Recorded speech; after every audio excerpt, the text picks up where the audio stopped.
अस्सलाम वालेकुम। एएसएफ में कारपोरल और एएसएस के इंटरव्यूज़ के लिए कॉल्स, एसएमएस आना शुरू हो चुके हुए। इस इंटरव्यू का प्रोसीजर क्या है? कौन-कौन से क्वेश्चंस आपसे पूछे जा रहे होते हैं और उनको आपने किस तरह से एड्रेस करना है? पैनल में कौन से लोग होंगे और आपसे इंग्लिश और उर्दू में एसेज़ लिखवाए जा रहे होंगे। तो कौन से एसे आपने तैयार करने हैं और पेपर में आपने किस तरह से अटेम्प्ट करने हैं? इन तमाम सवालों के जवाबात इस वीडियो में आपको मिलेंगे।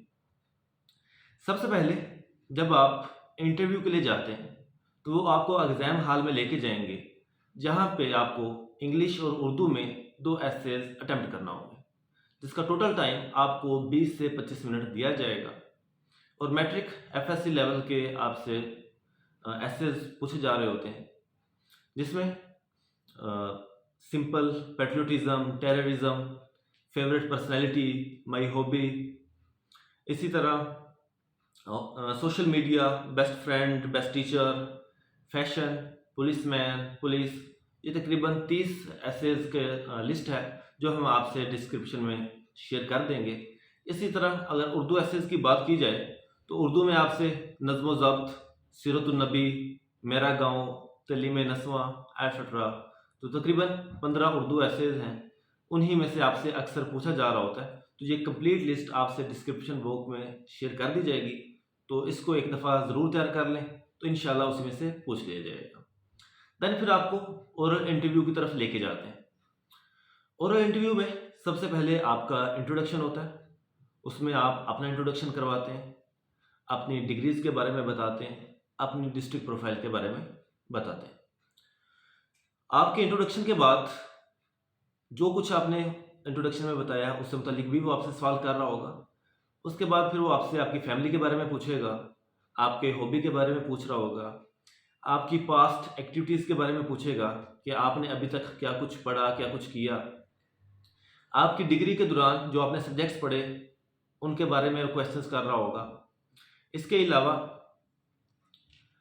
आपका एम इन लाइफ क्या है, वो चीज़ें पूछेगा। तो यहाँ पे आपका इंट्रोडक्शन, आपकी डिस्ट्रिक्ट प्रोफाइल कंप्लीट हो जाएगी।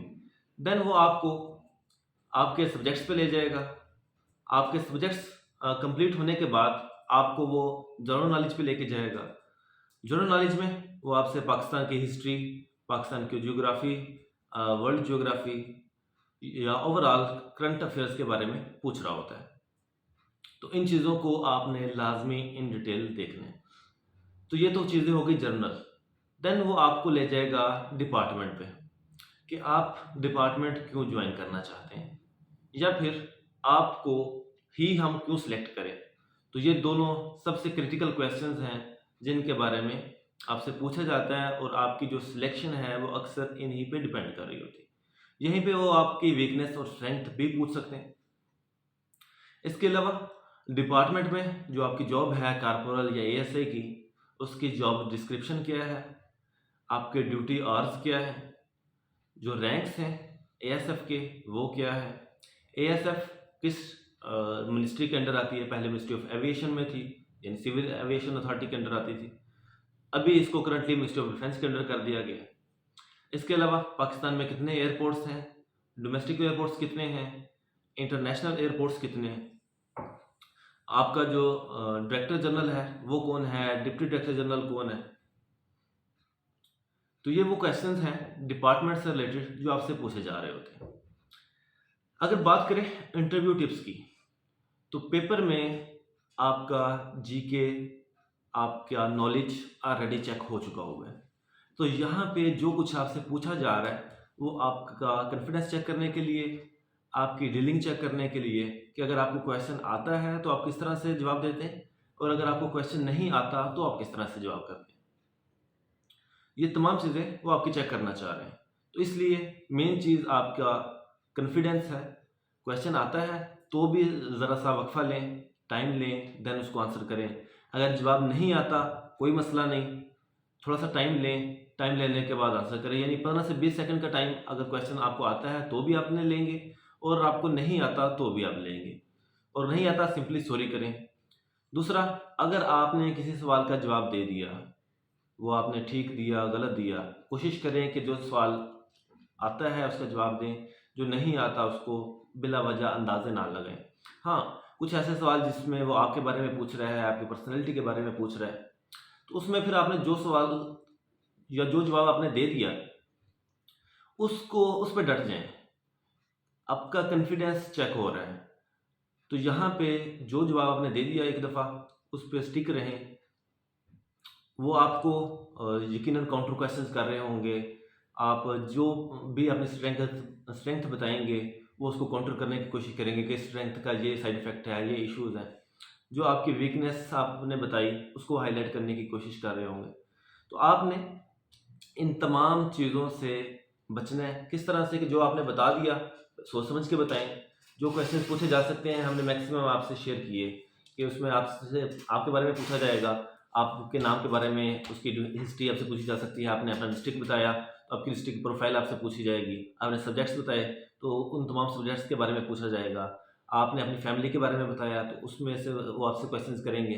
वो आपसे पूछेंगे कि आपके भाई कितने हैं, कौन-सा भाई क्या करता है, वालिद साहब क्या करते हैं। फिर वो आपसे पूछेंगे कि अगर वालिद साहब टीचिंग में हैं, तो आप टीचिंग में क्यों नहीं जा रहे? आपका भाई पुलिस में है, तो आप पुलिस में क्यों नहीं जा रहे? ठीक है? तो वो जो जिन डिपार्टमेंट्स में आपकी फैमिली के लोग हैं, वो आपसे यकीनन पूछेंगे। ये आर्मी से रिलेटेड डिपार्टमेंट है, मिनिस्ट्री ऑफ डिफेंस से रिलेटेड है, तो इसमें history of Pakistan, geography of Pakistan, आपकी जो नेबरिंग कंट्रीज़ हैं, आपका करंट अफेयर्स है, इन चीज़ों के बारे में स्पेशली आपसे पूछा जाएगा। और करंटली चूँकि वार सिचुएशन चल रही है, तो इसके बारे में भी कुछ ना कुछ आपसे पूछा जा सकता है। बाकी एएसएफ में जा रहे हैं, तो यकीनन एएसएफ से मुतालिक आपसे क्वेश्चंस होने ही होने हैं। मेन चीज़ आपकी डीलिंग है कि आप उनको डील किस तरह से करते हैं। अगर ये चीज़ें आपने एड्रेस कर ली, आपकी वीकनेस, आपकी स्ट्रेंथ क्यों सिलेक्ट करना चाहिए, क्यों नहीं करना चाहिए, ये वो सवाल हैं जो आपसे लाज़मी पूछे जाने और उनके जवाब आपने पहले से तैयार करने, लिख के देखने और उसमें से जो आपका काउंटर क्वेश्चन बन सकता है, वो भी आपने लाज़मी तैयार करना है। वो आप जब सवाल तैयार करें, यकीनन उसमें शीशे के सामने, मिरर के सामने खुद भी प्रैक्टिस करें, किसी दूसरे के भी अपना वो एक इंटरव्यू डेमो दें, ताकि उसमें से वो आपसे क्वेश्चन करे, आपकी पहले प्रैक्टिस हो। 5-7 दफ़ा जब आपने पहले उन क्वेश्चंस को रिवाइज़ किया हुआ होगा, 5-7 दफ़ा आपने डेमो दिया हुआ होगा, तो वहाँ पे जाके फिर आपको नहीं फ़ील होगा कि आपके सामने पैनल में कौन मौजूद है। आप एक डेमो दे रहे हैं या फिर एक प्रॉपर इंटरव्यू है। अगर पैनल की बात करें, तो पैनल में आम तौर पे 3 या 4 लोग होंगे। ज़्यादातर एक ब्रिगेडियर रैंक का ऑफ़िसर है, जो इसको हेड कर रहा होता है। उसके अलावा उसमें एक कर्नल रैंक का ऑफ़िसर होगा, एक साइकोलॉजिस्ट वगैरह हो सकता है। चूँकि ये मिनिस्ट्री ऑफ डिफेंस के अंडर है, तो मिनिस्ट्री ऑफ डिफेंस का कोई एक रिप्रेजेंटेटिव वहाँ पे मौजूद होगा। ठीक है? तो बाकी चीज़ें आसान हैं, मुश्किल नहीं है। यकीनन जो मेजर चीज़ थी वो आपने क्रैक कर ली। अब एक प्रैक्टिस है, जितनी प्रैक्टिस करके जाएँगे उतना इंशाल्लाह अच्छा बिहेव करेंगे। तो फ़िलहाल आज के लिए इतना ही। दुआ में याद रखिए, खूब सारी प्रैक्टिस करके जाएँ। अल्लाह हाफ़िज़, अल्लाह की अमान।